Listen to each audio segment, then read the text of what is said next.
This is my story of how I fell for a man who wasn't even real. He lied about everything: his name, his age, his job, his family, his entire life. I was in really deep, and I'm currently pregnant with our child. I'm due in Story time of how she dated a man. In fact, she's currently pregnant and she'll be due in a week. Story time of how she found out that everything was all a lie. His name, everything. You guys, this guy sat down to plan everything. Social media, lie, family, lie, twin. He said he's a twin, but he's a twin. He's identical twin. He's the same person. Is a liar. You guys, men can do anything just to get into your pants. Men can do anything just to get you. They can do anything, especially when they get to know you and know the kind of person you want, know what you want in life, know the kind of relationship you want. They will manipulate you and twist your head like this. I feel like this can happen to anybody. It doesn't even mean that probably she was desperate or anything. This can happen to anybody. So it's a part one, a part two, and a part three story time. The story still continues because this is not the end. So this is giving Riza Teaser Australia edition story time. What the F did I date, or what the F am I pregnant for? Let's watch the story time together. Then we'll talk about the part one, part two, part three in this video. Whenever she posts that update, we'll continue from there.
All right, part one.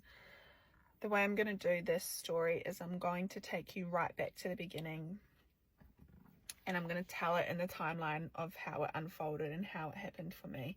So we're going to go right back to the start. If you're like me and you're impatient, just do that. Like, you know how you can click the playback speed and like double it? Just do that so that I speak really fast and you can get through the video as quickly as possible. I'm going to try and keep it short, but it's very hard because there's so much to the story and it's all very important, and I want you to get the full experience, you know what I mean? Okay, so I met him on a dating app at the end of 2023. I was only on the dating app for like a week and a half, but I was actively dating. I was looking for somebody to settle down with and start my life with and build a future and build a family and all the rest of it. So, yeah, I met him as Marcus. He told me his name was Marcus. His name obviously is not Marcus. He has many names actually: Paul, Paulie, D'Artagnan, Sam, Ryan, Docs, Antonio. Like, he went by many names. Marcus is what I knew him as. He told me he was 32 years old and that he was a civil engineer in Dubai, that he had returned to Australia for the Christmas holidays and was returning to Dubai in February of 2024.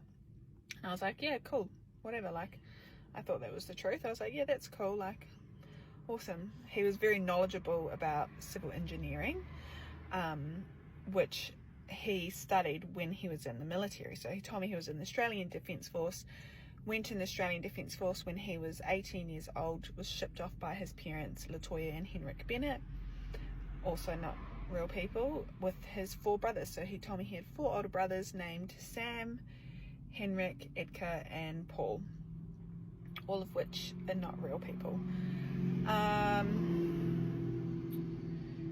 And, you know, it was believable because he had photos in his military uniform which I later found out were just costumes that he had hired and that he had put on and posed in. And he had stories of his life in the military. Like he knew he was studying to be a pilot, so he was in the Air Force, Australian Air Force, apparently.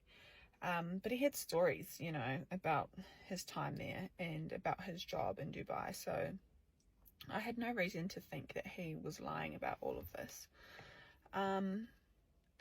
Yeah, he told me his parents were Latoya and Henrik Bennett, that they lived in Sanford.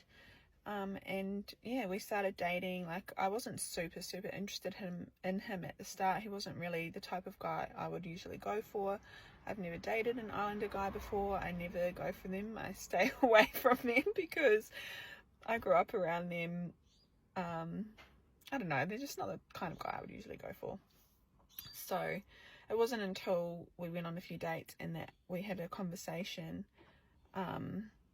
around like emotional and mental maturity, and I am like a deep and meaningful kind of person. I am not for small talk. I like deep and meaningful stuff. So when we connected on that level and we shared, you know, what our expectations are in a relationship and what failed in past relationships that we did, and when we connected on that level, I was like, wow, this is really cool. Like, it seems like a very genuine connection. I don't know where to go from here. Hang on. Okay, part 2. I'm going to continue on from part 1.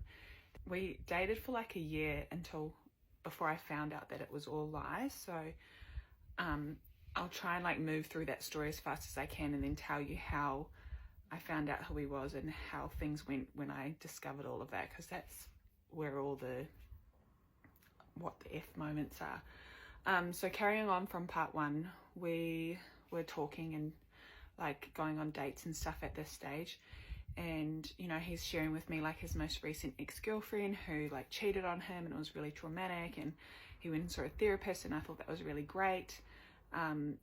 You know, I was like, wow, he's really emotionally and mentally mature. Like, you know, this is the kind of person I want to be with. By the way, I end up finding this ex-girlfriend later down the track when I discovered all of this stuff. And obviously what he said about her wasn't true. She had a restraining order against him. She was absolutely terrified of him.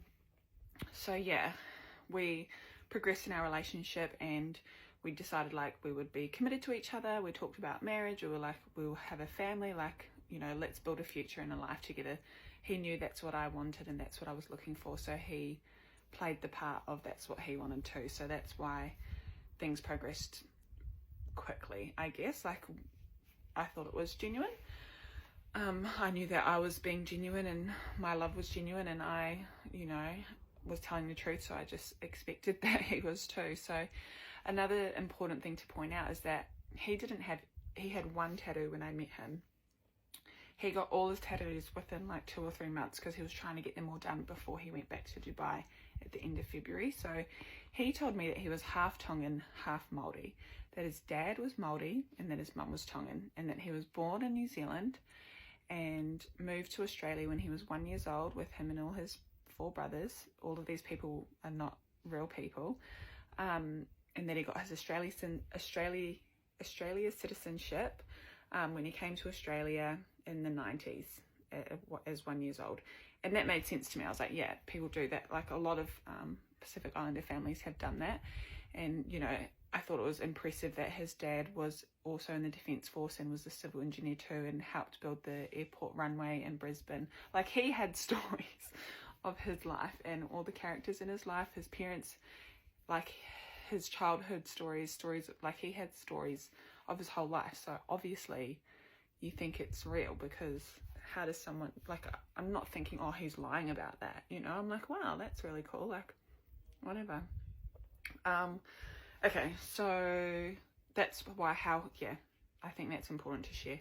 Oh, because he got like Māori and Tonga, like a Māori tattoo, which is called a tāmoko. He got Māori tattoos, and I was like, well, obviously he is Māori, like that must be true, because he's got Māori tattoos. Like, why would you get Māori traditional tāmoko if you're not Māori? Like, it's a sacred thing, you know what I mean? You don't do that anyways. All right, so back to the story. He was due to leave to go to Dubai at the end of February. he decides I'm going to stay until the end of March, because obviously, like, we're getting to know each other better. We're trying to plan a bit of a future, like, with how it looks, because he had a work contract for 5 years in Dubai and we wanted to be together. So we were kind of trying to figure out how that would look, because I have a son. And I was like, you know, I'll come over to Dubai. Once you go back, I'll come over and suss it out. And if I want to move over, me and my son can move over, or like, we were trying to figure it out. So at the end of March, when he's about to go back to Dubai, when he's due to go back to Dubai, we find out that I'm pregnant, and we're absolutely thrilled. Like, because we said, if we get pregnant, we get pregnant. That's great. We'll just go with it. Whenever that happens, we'll leave it up to the universe, sort of thing. So I felt pregnant for the first time at the end of March. And we were happy. Like, he was like, this is my first child. I'm so excited. This is the first grandchild in the family. Like, at this point, his older brother, Henrik, adds me on Instagram to congratulate me and say how happy he is, how happy the family is, how much, they're so excited to meet me, because his family was traveling Australia in a camper van or something, which was believable, because he was staging photos and, like, he was showing me photos and I wonder who the people are in the photos and stuff now, but he would often video call with them, and I'd be like, tell them I said hi, or I'd ask them how they were. Anyway, so his brother Henrik on Instagram messages me, congratulations sis, can't wait to meet you, we're so happy for you, extending the Bennett bloodline, which is what he told me their last name was, because his dad's Māori, and that's a common Māori surname. Yeah, so I later come to find that this Instagram page is actually Marcus messaging me, and he used this page to message me because he fabricated everything, right? Like, that's why it was so believable, because he always had evidence, he always had photos and things to back up all his stories, so I had no reason to believe that any of it was not real or true.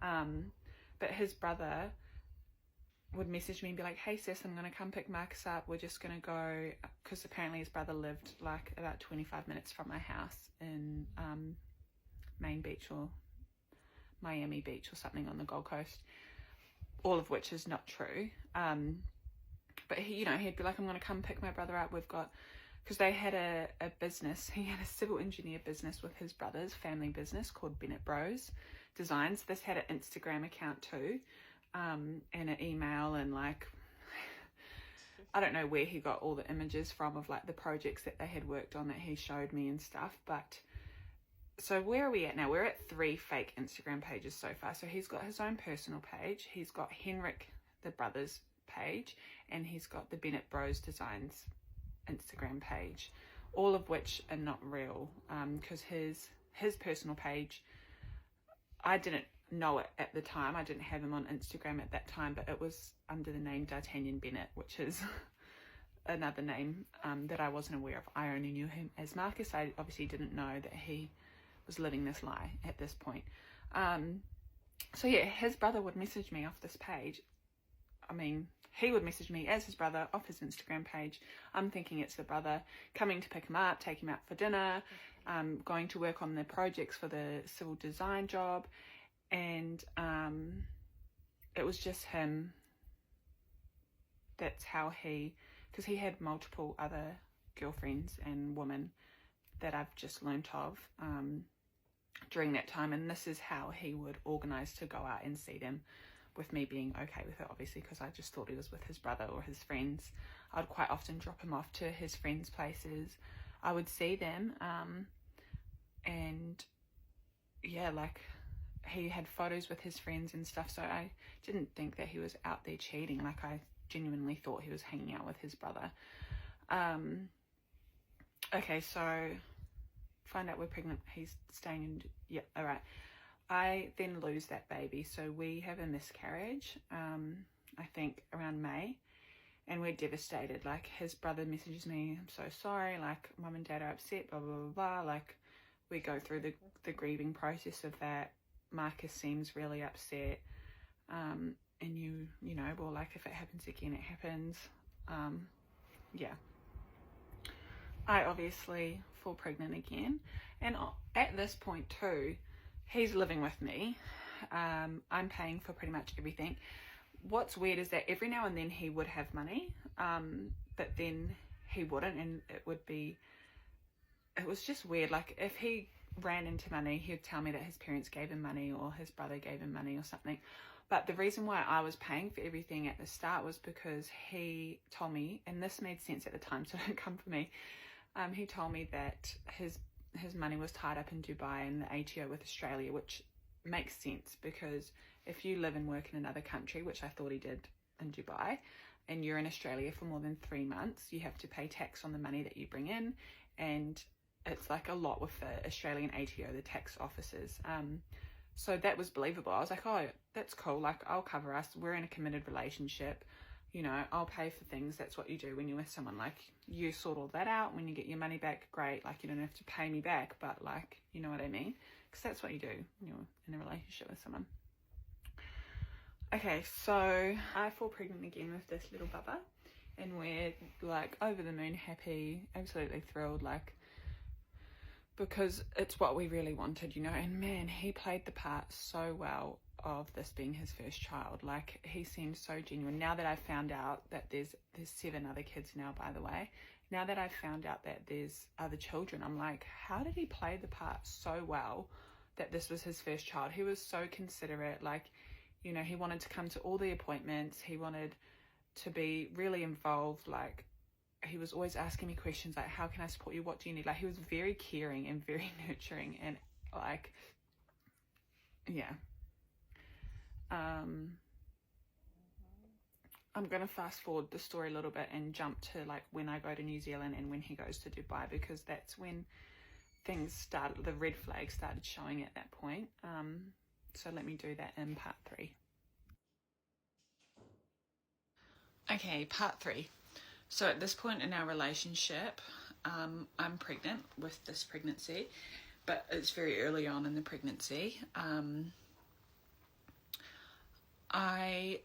He was getting, like, so he had money when I met him, and then that's why I wasn't suspicious, because he had money when I met him, and then he must have ran out of money, and that's when he spun the story about the ATO and his money being tied up in Dubai. That made sense to me, because that's what would usually happen if you were in the situation he was telling me he was in.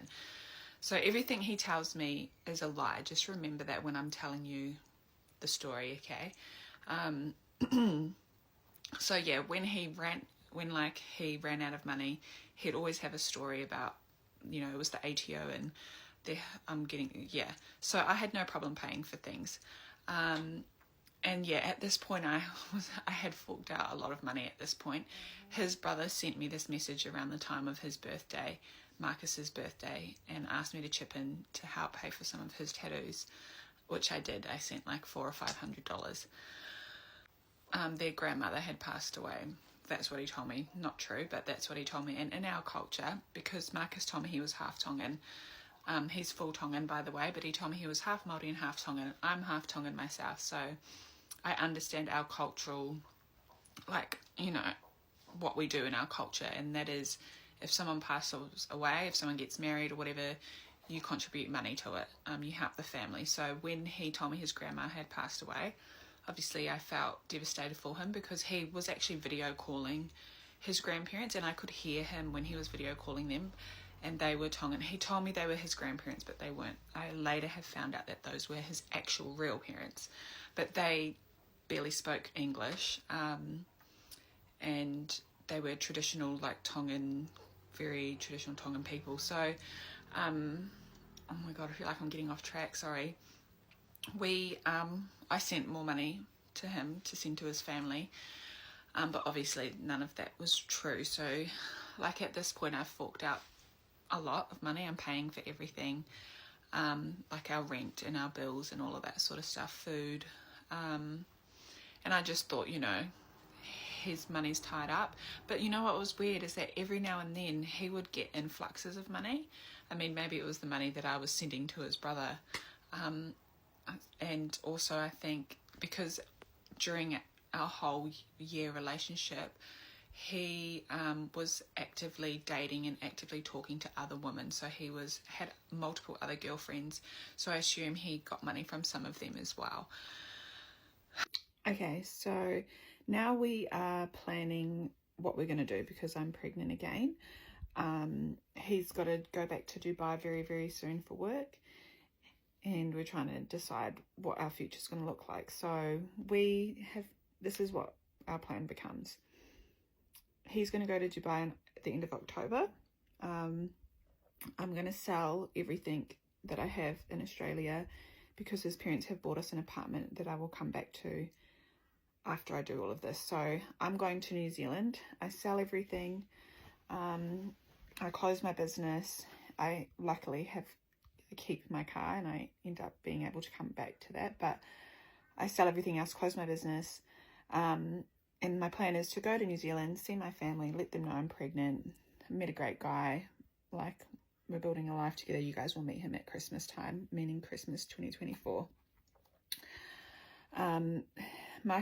Marcus, apparently his parents had bought us an apartment on the Gold Coast. So once I leave New Zealand, I go over to Dubai to meet up with Marcus, spend some time over there, see if I like it. If I like it, great. If not, we'll figure that out. But the plan is to go to Dubai for a few months, spend some time there, come back to Australia to have the baby, because if you're not married in Dubai and you want to have a child, it's a little bit complicated. So it was just easier. I didn't want to have the baby over there anyway. So the plan was to come back to Australia, move into this apartment that his parents had bought us, and have baby here. He would come over for the birth. I'd stay in Australia for a few months, and then I would, if I liked Dubai, I would move over to Dubai with the baby and my son and start building our life there. Like, I had plans to start a business over there. Funnily enough, the plans were to start a civil engineer equipment hire business, which is laughable because he's obviously not a civil engineer. He has no background in civil engineering, so he would have had no idea about it, because I said to him, you've got all that knowledge, so you know the machinery and whatnot, and I'll do the business admin stuff and I'll stay home with the kids, and we'll raise our family, because we wanted to have more kids. So that was the plan. And when I get to New Zealand, that's where things like there's a few red flags when I'm in New Zealand, and I'm starting to be like, that's very strange, because right now I'm under the impression he's got a 5-year work contract in Dubai that he's got sorted. His work provides an apartment and a vehicle for him, so I'm like, cool, we're sorted in that sense, and like life's looking pretty good.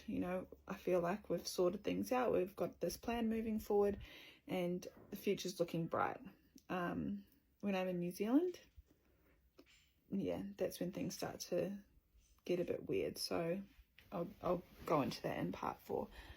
Just very quickly, there's probably some little details that I have forgotten within the story before I leave for New Zealand. So I leave for New Zealand in October and Marcus leaves for Dubai in October, but there's some important stuff that I want to talk about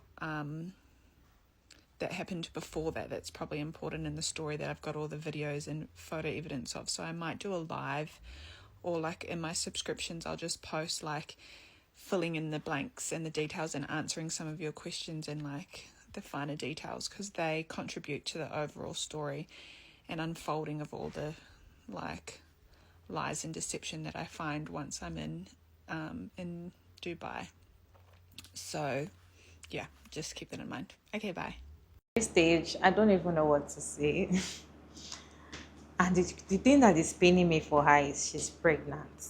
That's what's not to bring me past that pregnancy that she has for that man. That pregnancy. Imagine you're pregnant for a notorious liar, a manipulator, a scam. He's a scammer. So he's acting like his brother. In fact, she posted some short videos, because I didn't watch her live. So she posted some short videos, which I'm not going to put here. She posted some short videos of some details, evidence, the one that shocked me was him claiming he is a twin.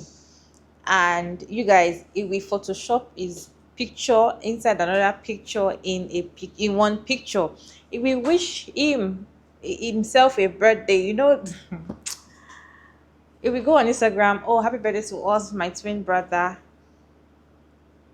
His name is not Marcus. He has different names for different reasons. And there was something she said at the beginning of the video that he's not really the type of man I go for. I was just moving with the flow. That's something about it that we women need to learn. We usually already see that this person is not our standard. This person is not the kind of person you normally want to date. They don't even have anything that interests you.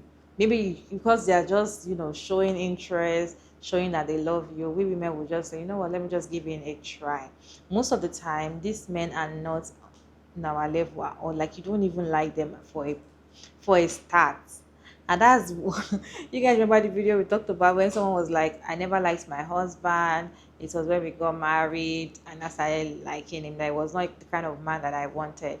That people started discussing that why should you even date somebody you're not attracted to in the first place? And that is it.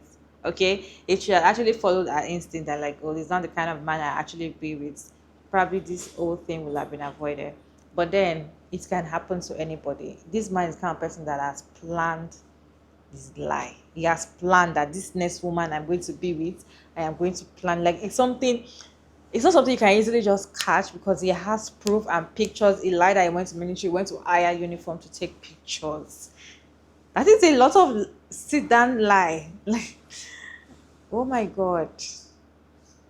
I can't wait for the rest of the video part to come out. I can't wait for her to post it. And people are saying that she should wait a while until she get monetized so that she can make money off the whole lie and all of that.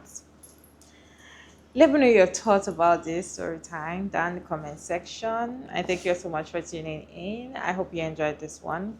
Please like, share, and subscribe. And yeah, I'll see you in my next video.